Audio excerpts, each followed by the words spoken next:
ఆహారంలో పెరుగు అయితే మాత్రం కంపల్సరీ తీసుకోవాలని చెప్పేసి ఆహార నిపుణులు అయితే చెబుతున్నారు. ఎందుకంటే పెరుగులో ప్రోబయోటిక్స్ వలన, బ్యాక్టీరియా వలన ముఖ్యంగా జీర్ణాశయం మెరుగుతుందని చెప్పేసి చెప్తున్నారు. అంటే పొట్టకు సంబంధించినటువంటి మంచి బ్యాక్టీరియా ప్రోబయోటిక్స్ వలన డి విటమిన్ పెరగటమే కాకుండా పొట్టకి కావలసినటువంటి ఆమ్లాలు అవ్వచ్చు, లేకపోతే అందులో ఉన్నటువంటి విటమిన్ల ద్వారా జీర్ణశక్తి పెరిగే అవకాశాలు ఉన్నాయని చెప్పేసి నిపుణులు చెప్తున్నారు. ఏది ఏమైనా సరే అంటే వ్యాయామానికి ముందు కానీ తర్వాత కానీ తీసుకోవటం వల్ల ఎక్కువగా ప్రయోజనాలు ఉంటాయని చెప్తున్నారు. ఇంకా ఆహారం తిన్న తర్వాత ఎండింగ్లో మనం పెరుగన్నం తింటూ ఉంటాం.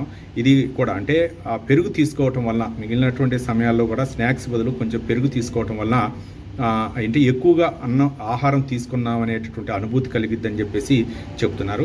మరోపక్క ఈ పెరుగు వలన విటమిన్ డితో పాటు మిగిలినటువంటి విటమిన్లు కూడా అందే అవకాశాలు ఉన్నాయి. కాబట్టి దీనివల్ల అంటే కీళ్ళు మన ఎముకలు బలపడటం, అలాగే ఎముక పుష్టి కూడా ఇది తోడ్పడుతుందని చెప్పేసి ఆహార నిపుణులు అయితే చెప్తున్నారు. ఏది ఏమైనా సరే మన పూర్వకాలం నుంచి వస్తున్నటువంటి ఈ ఆచారం పెరుగన్నం, అంటే అన్నం తిన్న తర్వాత చివరిలో పెరుగన్నం తింటూ ఉంటాం. ఆ పెరుగు వలన ఇన్ని ప్రయోజనాలు ఉన్నాయని చెప్పేసి ఆహార నిపుణులు అయితే చెప్తున్నారు.